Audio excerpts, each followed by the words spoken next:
Stu Jordan is the person who made me AI fluent. Genuinely don't know what my work life would look like without him. When ChatGPT launched, I was working 14-hour days. I was not enjoying it. Many entrepreneurs are getting so stuck in busy work. There's so much noise, there's so much confusion, real lack of clarity. I can do a week's of content in 2 hours. I have no stress in my life. AI works like my brain. It's a silent stream of tokens. Your brain being more similar to an AI brain makes you be this bridge. You translate it for me and turn it into these things that are so applicable and easily understood. I'm preparing people for the inevitable mass adoption of AI. Most people aren't awake to it yet. The Tuna Show, the Tuna Show, the Tuna Show, the Tuna Show. I'm thrilled and grateful to introduce today's guest because I genuinely don't know what my work life would look like without him. Stu Jordan is the person who made me AI fluent. His courses, his community, his incredible way of translating AI has helped me go from curious observer to bionic woman. I have told everyone I know that they have to join his Patreon and his Facebook community, and today I'm so excited to share a deeper side of his story.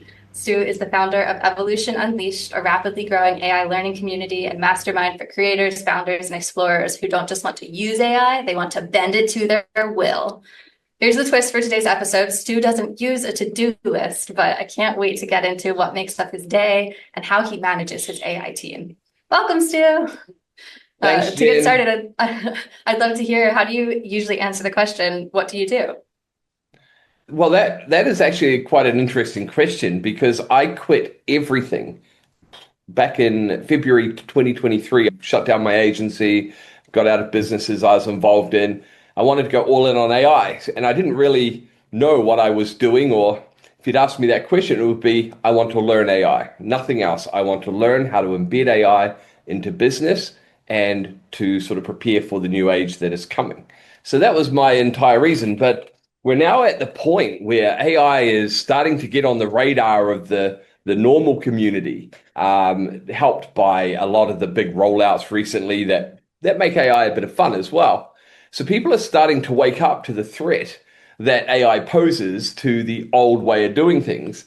So I've been moving from learning into applying, and finally started my own monetization strategies and putting it to work for myself.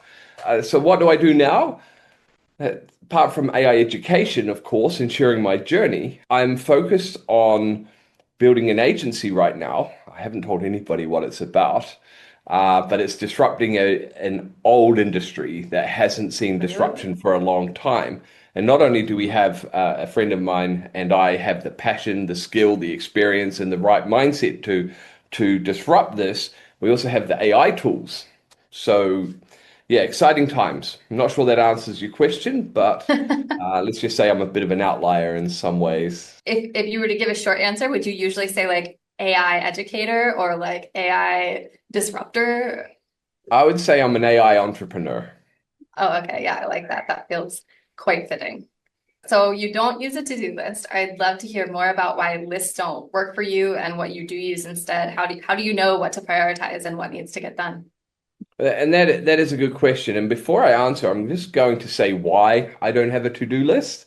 Because I think, for two reasons, really. One, there are so many productivity tools and to-do lists out there, hundreds of thousands. And my feeling is if they worked, there would be one that would be dominant or two or three that are hugely dominant. But they really aren't. But on the flip side, I've also run an agency, and I know that you can't hold everything in your head, so you do need some form of systemization. The second reason I don't use to-do lists right now is I'm not taking on clients. So I'm in a very unique position where I know what I need to do.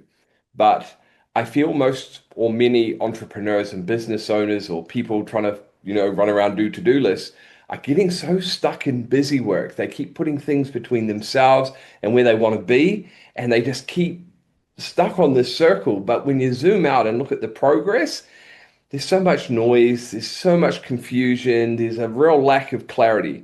And I think once you have absolute precision clarity and you know exactly who you are and what you stand for and what you want to do, then it's actually much easier to manage your time because all of that busy work falls away. Did you use AI in order to get yourself to that place of clarity, to get Exactly. crystal clear on?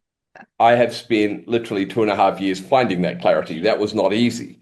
So, yeah, that's a fair point. So, what AI does when you understand the way it can pull from patterns in its training data, it's got GPT-5 has way more than 1 trillion pieces of training data. So the way it pulls from that is through patterns. And when we prompt correctly, we can pull the right patterns. So I have a lot of different sort of workflows and tools that I've built for myself. So I can create content, 10 times more content that is really good quality than most people could working full time in a week. And what they don't realize is I can do a week's of content literally in 2 hours, 3 hours. It's very easy for me to manage my day. How do you know that that content is always, how do you know that that content is always a reflection of your internal clarity and that it's never going to a place of busy work or content for Well, context you sake? see, my content is strategic content, so I know why I'm saying what I'm saying. I'm not just creating content because I feel like I have to, or I feel the urge to feed the algorithm. So when I don't Yeah. have something to say, I go quiet for a couple of days. I don't buy into the whole you have to feed the algorithm, you have to post all this times. That said, my content is strategic in terms of establishing my expertise that I've built over the last few years. I've also been self-employed for 17 years now, so I bring a bit of experience to That's the why. table. So my content's designed to educate, inspire, and also move people towards my Patreon, where I give real workflows, actually the stuff that moves the needle in business for entrepreneurs, that sort of gets rid of all that confusion. And I mean, gosh, where do you even start with AI if you're new to it, right? So confusing. Yeah, I've been with you since the beginning, since whatever your first Facebook community, and I'm a VIP Patreon subscriber, and like it's just yeah, I can't imagine if I hadn't gone with you every step of the way, every week. AI is changing so fast, and you are the only voice out there who is like keeping pace with it and translating it for the normies. Making it accessible and making it be like, I admire your clarity. I feel like I'm like more like who you were 5 years ago, where I have my hand in like, I don't know, 7 pies right now of like all over the place. So, but it's so helpful to have AI be able to support me in my ADD work life, be able to tackle no matter how different the industry is. Oh, look, I Anyway, hear you. And that was me 5 years ago, 14-hour days yeah. spread across 5 different businesses, acting CEO of a friend's business. It was, um, there are days I don't want to go back to, and partly why I live the way I do now. I use AI tools to support my workflows. And the reason I know it's not busy work is because I have crystal clear vision. And I think when I speak to a lot of people that are struggling in the to-do area, I don't know what to do, I'm overwhelmed, they often lack clarity of vision. They don't have a strong Mhm. enough why. So they often fall in the trap of doing things because that's what other people are doing and that's what they see everyone else doing. It almost becomes a little bit of blind leading the blind. But when you have real clarity of vision and a real passion to drive that, and then you can use AI and its incredible power to absolutely align to your market to what you want to do with such a level of clarity and precision. It means that when I do speak about AI or when I do produce work, people look at it and say, wow, that makes sense. I can follow this. And they don't see the processes and the workflows that I've built to support me to be able to create that content. So it looks like I'm busier than I am, which comes back to that clarity of vision. I know who I am. I know what I stand for. I know exactly why I do what I do. I'm preparing people for the inevitable mass adoption of AI and the disruption of the old. The ordinary, the old, the average is going away. And most people aren't awake to it yet. So I feel a real calling. I'm quite ahead of the pack. I'm way out in a different league in some ways because I've invested full time in AI with no monetization. Just learn, learn, learn. In the Patreon, I really appreciate how strict you always are with us of having these long, in-depth conversations with AI to get to that place of clarity before any action or output can come from that. And like, yeah, that's amazing. And I don't think anybody else is teaching it like that, but the output is night and day. Yeah, so thank you. No, you actually make a really good point. And for Okay. people listening who might be thinking about AI while they're figuring out their productivity and how to sort of organize their life, many people, when they're using AI, start from scratch every time. So I need to do an email, or I need to do this, I need to do that, I need to organize my to-do list. And they start from scratch every time. And it's like being in a sandpit. And then the minute you've moved on, the tide washes it away and you have to start building again. But when you build context documents, you learn how to strategically sort of implement AI where it makes sense, because AI can't do everything. It's not a magic fairy in the sky yet. But once you've figured it out, you build some tools like custom GPTs inside ChatGPT or projects inside Claude, and you can give them system prompts and knowledge files and writing examples. Once you have those, you can operate at scale, and time changes when you're working with AI embedded at that level. So many people who have long to-do lists are manually trying to take from what's in their head and find a way to present it so it's not in their head and they're not feeling overwhelmed and they've got a clear direction. For me, one thing AI is bad at is doing planning. Well, it's not terrible, but it'll always say, here's a 30, 60, and 90-day plan. And it's just so overwhelming for most people. And they read it, they go, well, there's no way I'm going to do all that. So what I do instead of to-do list, well, it's still a to-do list. If I have a big task or a big something I'm launching, I will create a sequential plan. And I ask the AI to give me the plan in step by step. Where do I put my next foot? And then once I've done that, what's the next foot? Don't give me time frames. Don't give me tangents. I just want to know, I'm one person. I can do one thing at a time. What's the one thing I should do? What's the next one thing? And we call that sequential planning rather than sort of time frame planning. And for someone like me, that works so much better. So it's not a to-do list in a traditional sense, but it kind of also is, in that it's telling me where to put my feet. So I do use to-do lists on a case-by-case basis, but I don't have a master to-do list to run my life, because I value freedom. And I find that too restrictive. I'm a creative.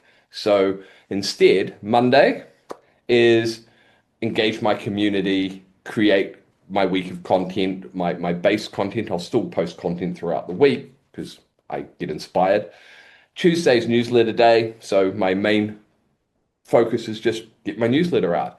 And it's the compounding effect of each day having one focus, and then watching that compound over time and watching your audience grow, watching your reach and influence grow, your income grows. And I think for me, I would say that I found what works for me. And the worst thing people can do is try and follow in other people's footsteps, because we're all wired differently. We all have an individual fingerprint. We all have a different mindset, a different upbringing, and the way my brain, which is very different, is wired differently. So I've created a different lifestyle that supports freedom.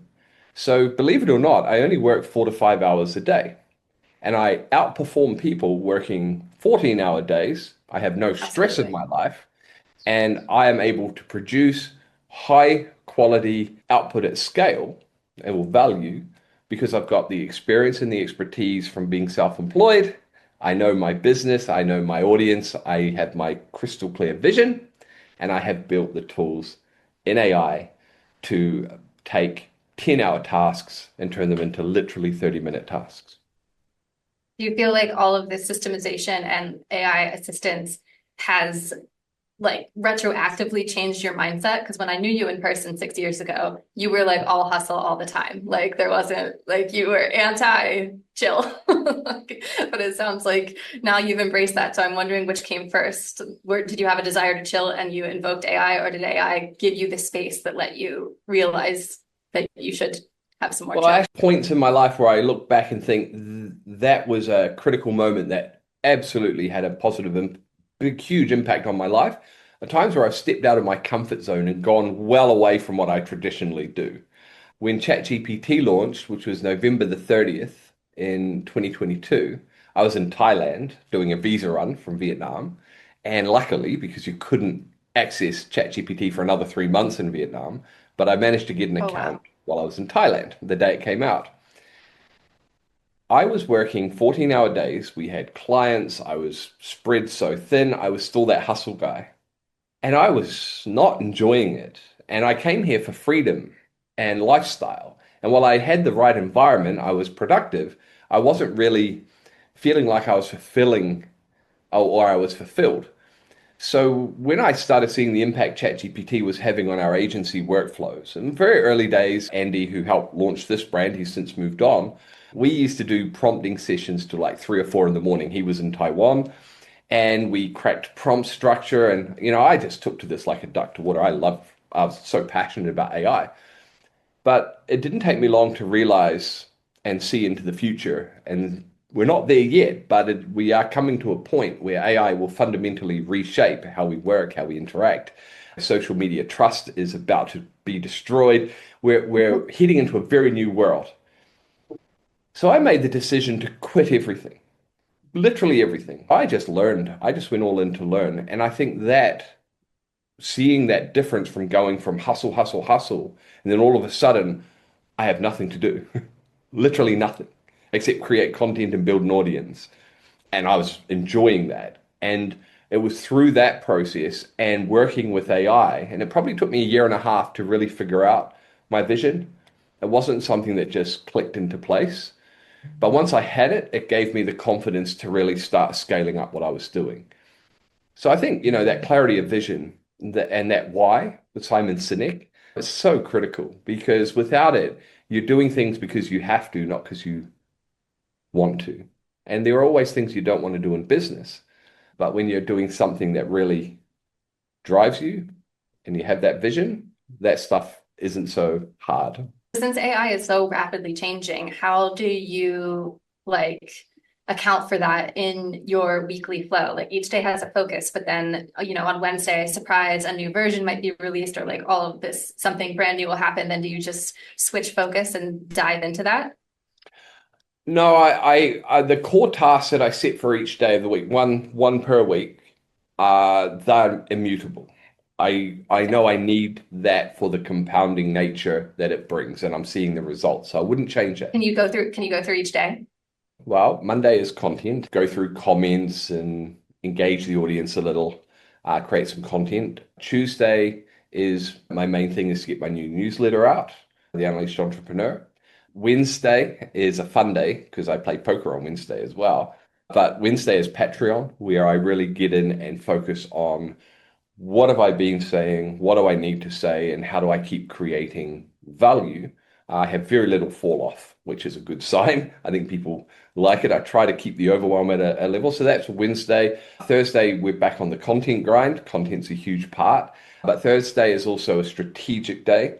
So Thursday, I look at my metrics and my numbers. And then Friday is prepare for the weekend. I don't really have set tasks for the Friday, apart from nurturing my audience, checking everything I did in the week, and making sure everything feels good. And I also spend some time on my revenue. So Fridays sort of track my revenue, update my spreadsheet, and look at what revenue activities I'll be doing in the next week. I don't have many clients. I do a few mentorships at the moment, so I have those scheduled on my calendar. But the fact is, this is a fluent and rapidly changing environment. So every day I have my finger on the pulse. So I'll spend an hour on X and I only follow AI accounts on there. And that keeps me up to date with what's moving. I have a scheduled task in Manus. So you'll see in Patreon, I just put it on before we jumped on this podcast, actually. So every week I get a beautiful website, public face website with all the key news that people were talking about in AI for the previous week. Yeah. So I get that every week just delivered to me automatically. So again, it's about building tools and agents that give me the data. And when you extrapolate that forward, we're becoming the orchestrator. and we'll have the agents and AIs out there gathering all the information. And people say it'll make us dumb. I think it'll let us lean into our strengths. It'll let us Yeah. flourish without with having the right knowledge at the right time aligned to what you're doing. And once you know how to do that with AI, you will see the world very differently. You'll Yeah, never be able anybody to go who back. believes that AI is making us dumb is not in your Patreon, because if anybody did any of these tasks, they would see like it takes you to such expansive places where you're going to places your brain wouldn't know to go naturally, and you're also seeing how all of the pieces of the puzzle connect in such a easy to follow way. So yeah, they're wrong. Again, it's because I have that big picture. I can see what's coming. Quite often on Facebook, I'll just pop up a post saying, "Oh, look, these people are finally catching on," and something I was saying literally 6 months ago. Let me Yeah. give you an example. Agent swarms or multi-agent orchestration is not something you hear about now. We're still talking about new agents, but that is the inevitable progress of agents is multi-agent orchestration or swarms. You don't hear about it yet, but 3 to 6 months, that's all you'll hear about. That'll be the new buzz. So a while ago, you shared a post about discovering your aphantasia, which means you can't picture things in your mind's eye. When I read that post, as a person who has known you in real life, I was like, yes, that makes sense from everything I know about you and the way your brain works as an outside observer. I feel like you were created to be this amazing AI translator and intermediary. Like AI has always been your destiny, even though it's just being realized in the last couple of years.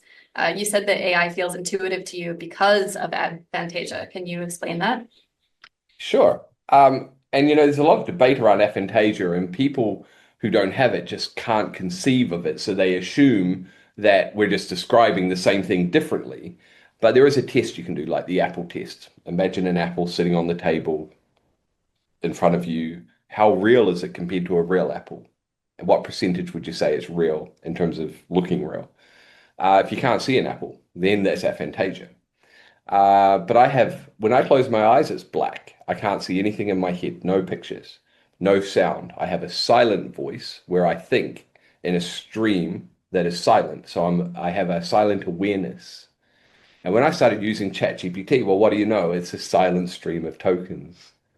And it just was like, so when most people visualize, so when they're talking and thinking, they're seeing things, or, when I learned about this, which was only a few years ago in Vietnam, it was like, wait, so when people say, if you're nervous in front of an audience, imagine everyone in the underwear, you actually can see that? That was just like one of those whoa moments for me, because I thought it was just figure of speech. Uh, but yeah, at the end of the day, AI is conceptual, and instead of being visual, I'm conceptual. So I think in concepts, I can imagine frameworks very, very quickly. I can't see them in my head, but I can very quickly see where things go. And so I have a very good big picture analysis, a very analytical brain.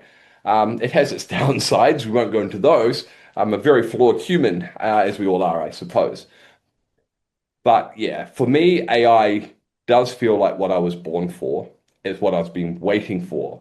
And it really is so intuitive to me because it works like my brain and it just slots in and I can explore so many cool things. And well, what if I do this? And what if I try that? And okay, well, if it draws from patterns, what patterns would have some value that maybe other people haven't thought of? Oh, so you go in and you experiment. And that's what I've been doing.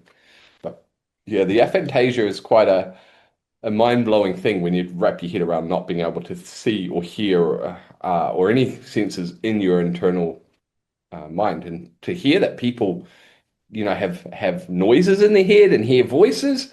I'm like, well, at least I'm never going to go crazy. I can't get flashbacks. Have you never gotten a song stuck in your head, or is that a different part of the Well, brain? I do sometimes get songs stuck in my head, but I don't hear them, but I'll sing them. Interesting. It's like the computer's still there, but the monitor's not on and the speakers aren't on, but the Right. processes is still running in the background. Very interesting. But yeah, I feel like that your brain being kind of like more similar to an AI brain makes you be this bridge to other humans where like yeah, I just don't have the brain that can vibe with AI the way that yours can, but then you translate it for me and turn it into these things that are so applicable and easily understood. So yes, it's definitely, you were born for this. And I love it. Um, Yeah. So I want to demonstrate your AI mastery and sneak some free coaching. Can you walk me through some ways to like best utilize AI in order to promote this podcast or grow this podcast? Absolutely. So it always starts with research. So your first phase is always research. Knowledge is power. Power is confidence. Confidence translates into marketing. So you want to research two core things. Who am I? What is my mission? And number two, who is it for? And a lot of people say, oh, yeah, I help these people, but they don't know these people. Go figure out what makes them tick, and AI can help with that. So research your market, what's happening in your market, who your competitors are, and then research your target audience. You can extrapolate trends, see where the gaps in the market are, see where the underserved and undermet needs of that audience. So you take that market analysis and your audience, and then about your podcast that you already have, three pieces, and then you get the AI to synthesize it and say, where are my opportunities? Where are my key talking points? Where's my opportunity? Now, that's not about growth, but you can't grow without a foundation. So once you have that foundation, that gives you that clarity, that precision. I know who I'm talking to. I know what I stand for. I know what my podcast is about, and I know why people watch. And that makes the rest so much easier because you're no longer sort of guessing or throwing things at the wall and hoping something sticks. You can move with certainty. You can move with confidence. And that's where I'm at now, where I don't have any worries about whether what I'll do will work or not. I'll still have some failures along the way, and they're still learning, but I know pretty much what works and what doesn't. So you'll need to get to that level with your podcast. Once you have that, you then feed all that data into an agent like Manus or GenSpark, and you will say, hey, this is all my context. What I want from you is a plan to grow to X number of subscribers in X amount of time, very specific goal. And I like to put it into the mode. Here's a little tip that you won't hear anywhere else. This is one of my internal things. I only teach it in Patreon, but I'm going to give it to your podcast. Oh, thank you. You should always set a role when you're working with AI. Okay, a role is you are a da da da da da. And some people say you don't need it, but the fact is, when you're drawing from trillion pieces of data, you want it to pull from the specific training data that relates to what you want to do. If you don't, you get generic. It pulls from everything and averages it, which is why everything seems the same with AI. It's just people don't know how to use it. So you want to put it into a mode or a role. You are a scrappy entrepreneur who colors outside the lines.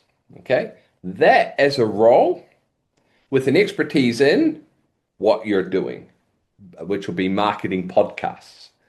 That scrappy entrepreneur draws from more unconventional, non-traditional marketing and will give you a much easier solo kind of plan for you to work towards rather than do all the traditional stuff that everyone else gets out of it when they ask AI for marketing help.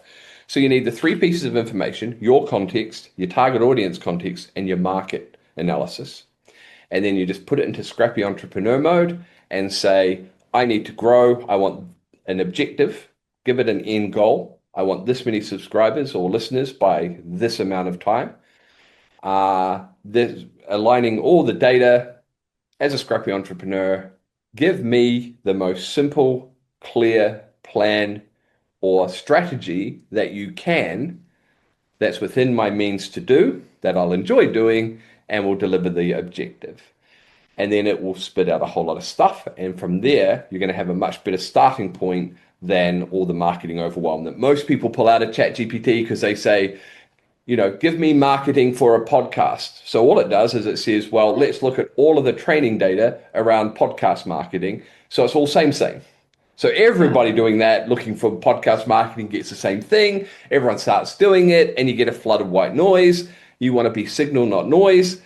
Everyone tries so hard to be different that they all become the same. It's so weird.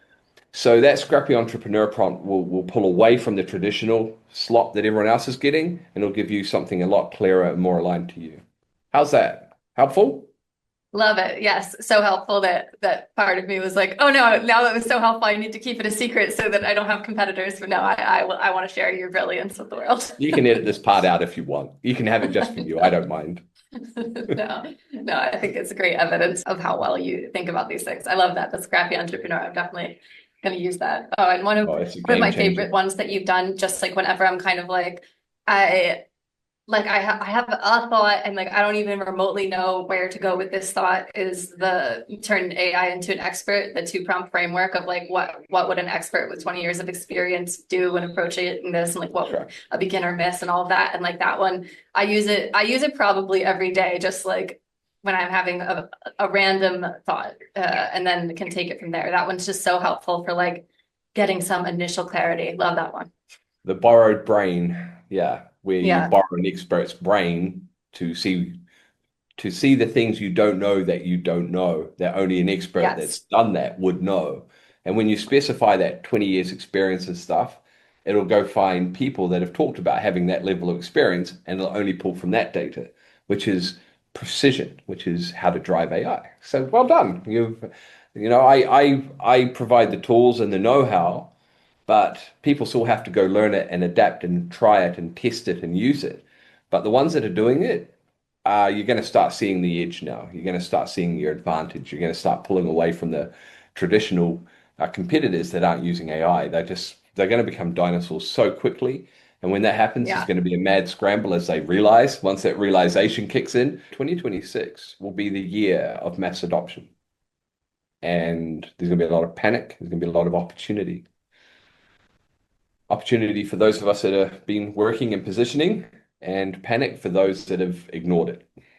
And they start seeing their little markets shrink very quickly. So mass adoption, is that going to come from top down or bottom up? Like businesses are going to start realizing how much more it can increase their profit margins to include AI, or is just like all the grandmoms are going to start using AI? It's going to be a silent disruption where the tools you're using, some will become embedded with AI and be able to do really cool stuff. So those that don't have the AI embedded, mass adoption will happen when their customers go, we like this better. This is more fun. I don't want your shitty video editor. I want to use VO3 or Sora 2 and make my own videos. And I can create. So real disruption begins when businesses start augmenting and implementing AI into their tools and products and services and platforms or whatever. That's level one. But then adoption isn't the businesses using it, it's their customers that prioritize that start going, I don't want a Nokia flip phone, I want a new smartphone. And that takes time for people to change, but it accelerates. The adoption curve goes like this into mass market. And what we're seeing now for the first time is end users starting to prioritize and prefer AI-powered solutions because they're better, cheaper, faster. You can do more stuff. Why do imagine if Canva didn't have AI in it, a competitor would come along that does Canva with AI and it'd be game over for Canva, right? Yeah. So true disruption and mass adoption happens when the mass populace starts using AI solutions or products with AI in them versus products that don't. And that's what will spur mass adoption, and that's what will spur a feedback loop back to those businesses that go, oh dear, we need to be over here in the AI camp. Help! If you can figure out your vision and it's aligned to where the market is moving, and you can harness to that intelligence as it increases, you will float on that wave. But if you're static and in the old, that wave will come up and drown you. And the old business models are going away. Like it, love it, hate it, protest against it all you want. Pandora's box is open.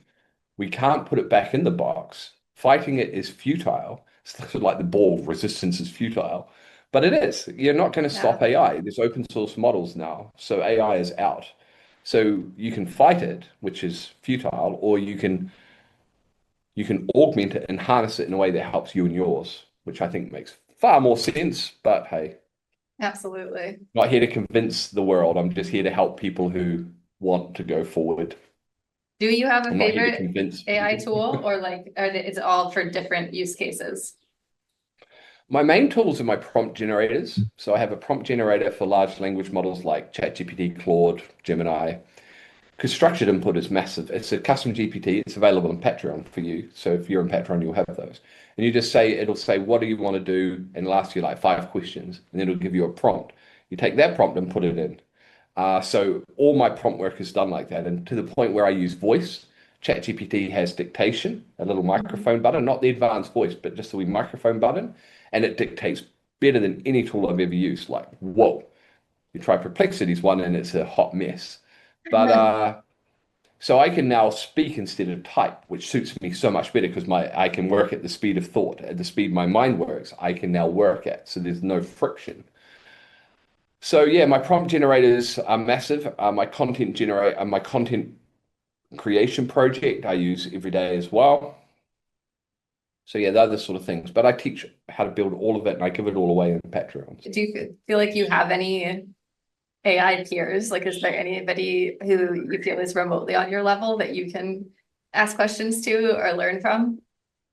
Yeah, that's tricky. Like, and it would sound cocky to say not really. No, There are that's what I would think. I mean, when people talk about, like, I'm serious, I talk about you all of the time. Like, literally anytime AI comes up, I'm like, forget everything you're doing, at least join the Facebook group. The Facebook group is free, and then you will see how much value he's providing. But the first Patreon tier is what, $9 a month? Like, it's nothing for what you get. It's amazing. But yeah, no, it should be much feel like more. Both yeah, it tiers. should be much more. You're being so generous. You are supporting so many people's journey, and the money that people can make by paying $9 a month to the basic Patreon tier is like, yeah, the return on investment. There's no other return on investment like it in any market anywhere. But no, really, like, yes, I feel like I keep my eyes and ears open to the world of AI, and there's nobody who translates it like you, who gives you like such tangible tools that anybody from my mom to like the biggest expert can use and get immense value from immediately. But yeah, like there's Yep. you. My number one So I wouldn't priority. expect there to be you to have equals in the industry. I don't Well, think well, you not do. doing what I do in business and marketing, but I learn from developers and people who code. So software engineers, people that are building in the labs, like who work for OpenAI, like Logan Kilpatrick from AI Studio. These are my heroes. These are the people I learn from in terms of big picture direction and what they're working on, how they work. But in terms of what I do, yeah, unfortunately, there's not a lot of us. And while I have some good private conversations with people that keep me sharp, um, I feel most people don't see it the way I see it. I really do, but it is critical for me. My number one sort of priority is to make it so that someone new to AI can use everything I provide, but Absolutely. our advanced users can still get value from it as well. So, Yes. as you say, it's making AI less scary, more applicable to what you do. I think that's a big part of what sets your Facebook community apart from all the other ones that have like crashed and burned, or the ones that just like aren't as good as yours, is that you have so much integrity in what you talk about in the group and how you curate the group, and like, yeah, not giving into people trying to make you take advantage of your audience to sell their stuff or whatever. I'm just being me and speaking my truth and showing people what I've learned. I'm not giving people theory that might work because ChatGPT said it would, and I have to create content to feed the algorithm. You'll never see me put out a two-liner prompt. I have more integrity and pride in my work. So as a result, you do get very different type of content, and authenticity is important. ChatGPT slop. Oh, that's what's everywhere. So I just want to create a little space that people may not see the value yet, but as the noise increases, when they click into this group or into Patreon, all that noise goes away, and everything they see is curated for, because I think it's either fun, important, or interesting. I'm having so much fun. I have not enjoyed my life as much as when I went all in on AI. All my stress is gone. While I respected my hustle culture, I was always on, and Yeah. that's for normal people, that's too much. And it burned me out, so I get exhausted. So now I can go out. Last night, friend leaving, going back to England, chatted the whole night. I don't think we talked business once. We just, Nice. it's like very unusual for me to be like Yeah. this. But finally, I'm happy to I hear tell you that. what, anyone who's stuck or unhappy in their life, they should travel. Coming to Southeast Asia changed so it's as corny as it sounds or cliche, and it took me my whole life to figure this out. But I finally found myself. I realized who I am. I stopped hiding from myself. A lot of healing work. For the first time in my life, I love the person I see in the mirror, where I used to Aw. have so much self-loathing. And Asia has completely transformed me. The way they live here and the way they treat each other, the kindness in the community, the Vietnamese people especially. Um, you just don't see any of the bullshit you see online here. Yeah, It's like a different world. It's absolutely. incredible. So I think for me, had I not left my home country and, as I said, those pivotal moments that have had the biggest impact, selling my business, literally burning my old life down, removing all the moats, nothing to go back to, everything I own in a suitcase, off I went.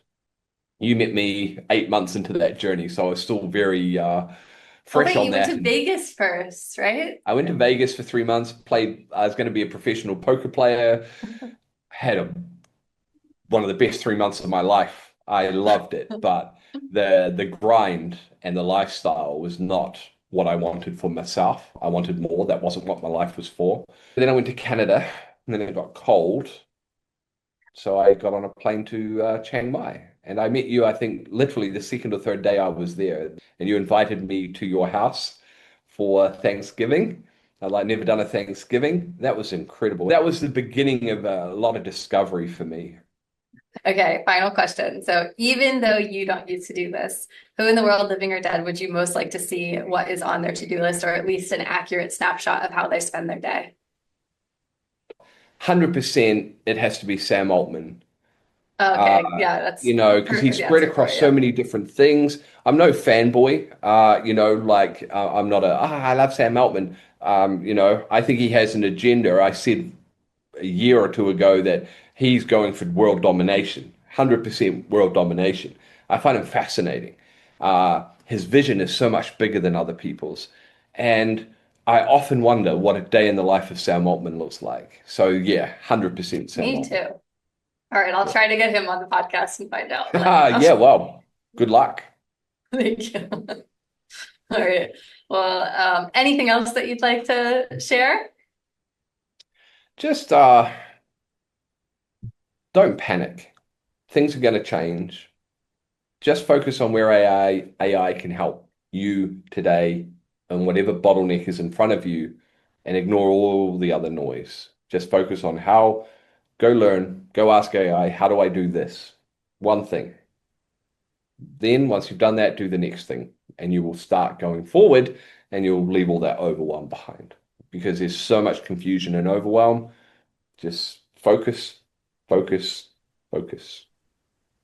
Yes, and again, join your Patreon where you guide people through step by step, and I do think you do a fantastic job of limiting the overwhelm. You make it all accessible and understandable, but with amazing output, amazing advantages. So We make yes, AI sing.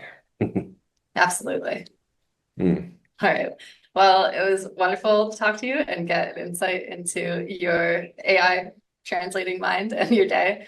Thank you so much for joining the show. A pleasure being here. Thank you. Bye-bye. Bye. I'm Jen Tracy, and you've been watching The To-Do Show. If you're curious about how other people tackle their days, and honestly, who isn't, there's another conversation right here that'll probably surprise you. Go check it out.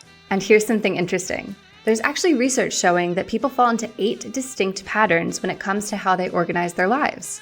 Productivity and psychology experts like Adam Grant and Gretchen Rubin have been studying this for years. We built a quiz based on that research, and people keep telling us it's weirdly accurate.